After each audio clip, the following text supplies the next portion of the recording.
Bismillahirrahmanirrahim.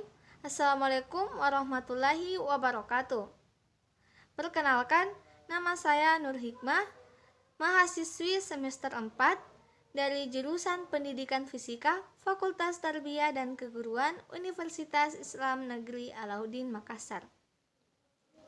Kali ini saya akan menjelaskan mengenai salah satu materi dalam fisika, yaitu gerak lurus. Nah, ada yang bertanya, kenapa kita harus mempelajari mengenai gerak lurus? Untuk kalian yang penasaran, mengapa buah kelapa itu jatuh dari pohonnya? Atau seberapa cepat buah kelapa itu jatuh ke tanah? Atau seberapa cepat laju mobil atau motor? Atau ketika kalian melemparkan pulpen atau kertas ke atas, kapan dia akan jatuh ke bawah? Nah, semua itu bisa kalian selesaikan dengan mempelajari yang namanya gerak lurus. Kali ini saya akan memaparkan poin-poin yang akan saya jelaskan nanti mengenai gerak lurus ini. Yaitu yang pertama adalah besaran dalam gerak lurus. Yang kedua adalah gerak lurus beraturan atau GLB. Yang ketiga adalah gerak lurus berubah beraturan atau GLBB. Yang keempat adalah gerak jatuh bebas. Dan yang kelima adalah gerak vertikal ke atas. Sebelum saya menjelaskan lebih lanjut mengenai poin-poin yang telah saya sebutkan tadi, ada baiknya kita mengetahui apa itu gerak dan kapan sebuah benda itu dikatakan bergerak. Gerak adalah perubahan posisi atau kedudukan suatu benda terhadap titik acuannya. Sebuah benda itu dikatakan bergerak jika dia mengalami perpindahan terhadap titik acuannya. Sedangkan untuk perpindahan sendiri adalah seberapa jauh lintasan yang ditempuh oleh benda tersebut. Nah, untuk lebih jelasnya, kita lihat gambar ini. Seorang anak bergerak ke arah barat dalam lintasan lurus sejauh 100 meter. Kemudian anak itu bergerak dengan berbalik arah ke arah timur sejauh 40 meter. Jika kita menganalisis gambar ini, maka kita akan mendapatkan bahwa panjang lintasan yang ditempuhnya, yaitu kita bisa menambahkan berapa panjang lintasan yang ditempuh ketika ke arah barat dan ke arah timur, yaitu 100 meter ditambah 40 meter sama dengan 140 meter. Untuk perpindahannya sendiri, karena anak ini menempuh dua jarak yang saling berlawanan, maka kita akan mengurangkan antara jarak lintasan yang ditempuh ke arah barat dengan jarak yang ditempuh ke arah timur, yaitu 100 meter dikurang dengan 40 meter sama dengan 60 meter. Maka perpindahan yang dialami oleh anak tersebut adalah 60 meter. Selanjutnya saya akan menjelaskan poin pertama, yaitu besaran dalam gerak lurus. Dalam gerak lurus kita mengenal yang namanya besaran kelajuan, kecepatan, dan percepatan. Di antara ketiga besaran ini bisa kita bagi menjadi ada yang namanya rata-rata dan sesaat, yaitu kelajuan rata-rata, kelajuan sesaat, kecepatan rata-rata, kecepatan sesaat, percepatan rata-rata, dan percepatan sesaat, yaitu laju rata-rata. Laju rata-rata didefinisikan sebagai perbandingan antara jarak yang ditempuh dengan waktu yang diperlukan oleh benda tersebut. Atau secara matematis bisa kita tuliskan seperti persamaan berikut. Jadi, di mana V itu adalah kecepatan rata-rata, S itu adalah jarak yang ditempuh, dan T itu adalah waktu yang diperlukan. Selanjutnya yaitu kecepatan rata-rata. Kecepatan rata-rata didefinisikan dalam hubungannya dengan perpindahan dan bukan pada jarak total. Secara matematis, kita bisa menuliskan persamaan kecepatan rata-rata seperti persamaan berikut. Jadi, V itu sama dengan delta S per delta T atau S2 dikurang S1 per T2 dikurang T1, di mana V adalah kecepatan rata-rata, delta S adalah perpindahan benda, dan delta T adalah interval waktu yang diperlukan. Selanjutnya yaitu kecepatan sesaat. Kecepatan sesaat merupakan kecepatan benda pada saat waktu tertentu. Apa maksudnya? Yaitu kecepatan rata-rata selama selang waktu yang sangat kecil. Atau secara matematis kita bisa tuliskan dengan persamaan berikut. Di mana V sama dengan limit delta T mendekati 0 delta X per delta T. Mengapa kita menggunakan notasi limit delta T mendekati 0? Ini berarti bahwa rasio delta X per delta T akan dievaluasi dengan limit delta T mendekati 0. Kita tidak hanya menentukan delta T sama dengan 0 dalam definisi ini. Jika demikian, delta T juga akan menjadi 0 dan kita tidak akan memperoleh angka yang tidak terdefinisi. Selanjutnya yaitu mengenai percepatan rata-rata. Percepatan rata-rata didefinisikan sebagai perubahan kecepatan dibagi waktu yang diperlukan untuk perubahan tersebut. Secara matematis, kita bisa menuliskan persamaannya sebagai berikut. Di mana A sama dengan delta V per delta T, atau bisa dituliskan V2 dikurang V1 per T2 dikurang T1. Di mana A adalah percepatan rata-rata, delta V adalah perubahan kecepatan, dan delta T adalah interval waktu yang diperlukan. Selanjutnya, percepatan sesaat.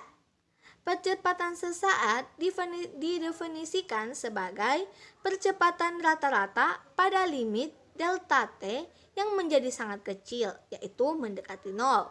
Secara matematis, kita bisa melihat dari persamaan berikut. Di mana A sama dengan limit delta T mendekati 0 delta V per delta T. Selanjutnya, saya akan menjelaskan poin kedua, yaitu gerak lurus beraturan atau GLB. Sebuah benda dikatakan mengalami gerak lurus beraturan jika benda tersebut menempuh lintasan lurus dengan kecepatan yang konstan. Secara matematis, persamaan dari gerak lurus beraturan ini bisa kita tuliskan seperti berikut. Di mana V sama dengan S per T atau S sama dengan V dikali T. Di mana V adalah kecepatan, S adalah jarak lintasan, dan T adalah waktu tempuh. Jika kita dilihat di sini bahwa antara hubungan kecepatan dengan waktu itu, bahwa kecepatan selalu konstan, tidak peduli seberapa panjang waktu yang diperlukan. Sedangkan untuk hubungan antara S dan T, yaitu di mana jarak lintasan itu selalu berbanding terbalik dengan waktu yang diperlukan. Nah, untuk contohnya sendiri di kehidupan sehari-hari, misalnya kita mengendarai sebuah mobil dengan kecepatan yang selalu konstan, meskipun tidak selalu konstan ya, tapi jika kita melakukannya secara konstan, misalnya dengan kecepatan 40 km per jam secara terus-menerus pada lintasan yang lurus, maka bisa dikatakan bahwa mobil itu mengalami gerak lurus beraturan. Selanjutnya poin ketiga, yaitu gerak lurus berubah beraturan atau GLBB, di mana gerak lurus berubah beraturan ini terjadi pada lintasannya lurus dengan kecepatan yang tidak konstan atau terus meningkat. Jadi kecepatan pada GLBB ini tidak konstan, yang mana dia selalu berubah. Nah, secara matematis kita bisa melihat persamaan mengenai hubungan antara kecepatan, percepatan, dan waktu pada GLBB seperti pada persamaan berikut, di mana V sama dengan X dikurang X0 per T dikurang T0, atau bisa kita tuliskan sebagai X per X0 per T. Karena T0 sama dengan 0, maka percepatan dianggap konstan terhadap waktu. Maka persamaannya kita tuliskan menjadi A sama dengan V dikurang V0 per T. Kita dapat menentukan kecepatan benda jika percepatannya diketahui. Maka pada setiap sisi persamaan tadi kita akan kalikan dengan waktu atau T. Maka didapatkan persamaan delta T sama dengan V dikurang V0. Sehingga dapat dituliskan persamaan tadi menjadi V sama dengan V0 ditambah AT. Selanjutnya mengenai persamaan hubungan antara perpindahan, percepatan, dan waktu pada GLBB. Bisa kita tuliskan bahwa persamaannya adalah V sama dengan X dikurang X0 per T.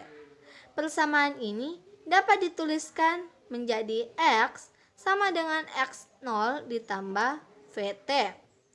Karena kecepatannya bertambah secara konstan atau secara beraturan, maka bisa kita tuliskan persamaannya menjadi V sama dengan V0 ditambah V per 2.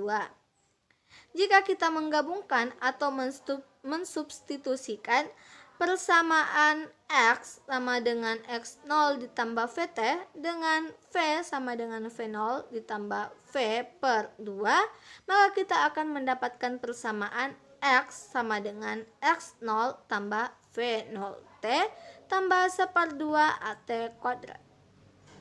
Nah, jika kita menggabungkan semua persamaan yang telah saya jelaskan tadi, maka kita akan mendapatkan persamaan-persamaan berikut.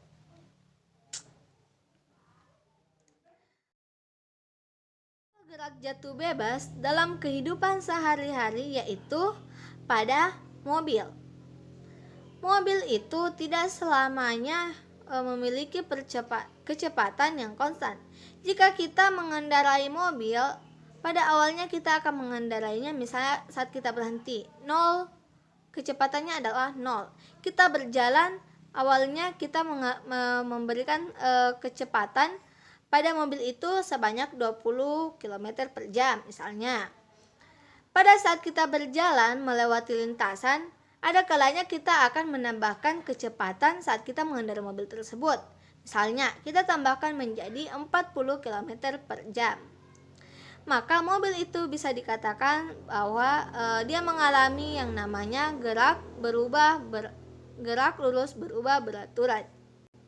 Selanjutnya saya akan memberikan penjelasan mengenai poin keempat, yaitu gerak jatuh bebas. Galileo menyatakan bahwa pada suatu lokasi tertentu di bumi dan dengan tidak adanya hambatan udara, semua benda akan jatuh dengan percepatan konstan yang sama, di mana percepatan ini biasa kita sebut dengan percepatan gravitasi, yang mana besarnya yaitu 9,80 meter per sekon kuadrat, atau jika kita bulatkan menjadi 10 meter per sekon kuadrat. Nah, untuk mendapatkan persamaan dalam gerak jatuh bebas ini, kita tinggal menggantikan variabel percepatan yaitu A pada gerak lurus berubah beraturan menjadi percepatan gravitasi atau G. Maka kita akan mendapatkan persamaan seperti berikut.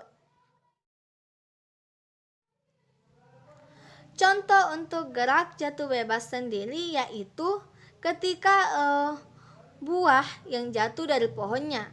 Mengapa dia jatuh? Karena adanya gaya gravitasi yang mempengaruhi benda tersebut. Selanjutnya, saya akan menjelaskan mengenai poin terakhir, yaitu gerak vertikal ke atas.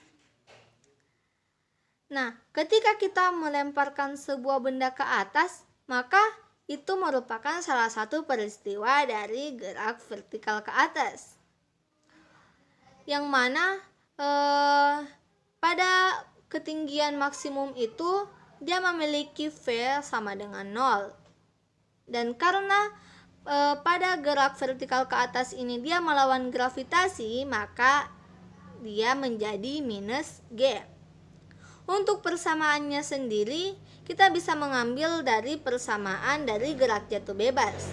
Namun, untuk variabel G-nya sendiri, karena pada gerak vertikal ke atas ini dia melawan gravitasi, maka dari plus kita akan menggantinya menjadi minus G. Jadi semua persamaan dari gerak jatuh bebas tadi, jika kita menjadikannya sebagai persamaan dalam gerak vertikal ke atas, kita mengganti variabel plus G dengan minus G. Jika kita melihat persamaannya, misalnya untuk mencari sebuah ketinggian maksimum. Untuk mencari sebuah persamaan ketinggian maksimum, kita mengambil persamaan yaitu V kuadrat sama dengan V0 kuadrat dikurang 2GY. Karena V sama dengan 0, maka kita ganti nilai V sama dengan 0. Maka menjadi 0 sama dengan V0 kuadrat tambah kurang 2GY. Maka akan didapatkan persamaan untuk ketinggian maksimum yaitu V0 kuadrat per 2G. Selanjutnya, mengenai persamaan untuk mencari waktu maksimum. Kita menggunakan persamaan V sama dengan V0 dikurang GT. Karena nilai V sama dengan 0, maka kita ganti menjadi 0 sama dengan V0 dikurang GT. Maka kita akan mendapatkan persamaan untuk mencari waktu maksimum, yaitu V0 per G. Selanjutnya, untuk mencari persamaan ketika untuk waktu yang diperlukan ketika benda tersebut jatuh kembali, maka kita menggunakan persamaan Y sama dengan V0T dikurang 1/2 GT kuadrat. Karena dia kembali jatuh ke tanah, maka ketinggiannya sama dengan 0. Maka kita ganti menjadi 0 sama dengan V0T dikurang 1/2 GT kuadrat. Maka kita akan mendapatkan persamaan untuk waktu saat benda kembali, yaitu adalah 2 V0 per G atau 2 Tmax. Untuk lebih jelasnya, saya akan memaparkan contoh soal pada video ini. Seperti ini. Check it out.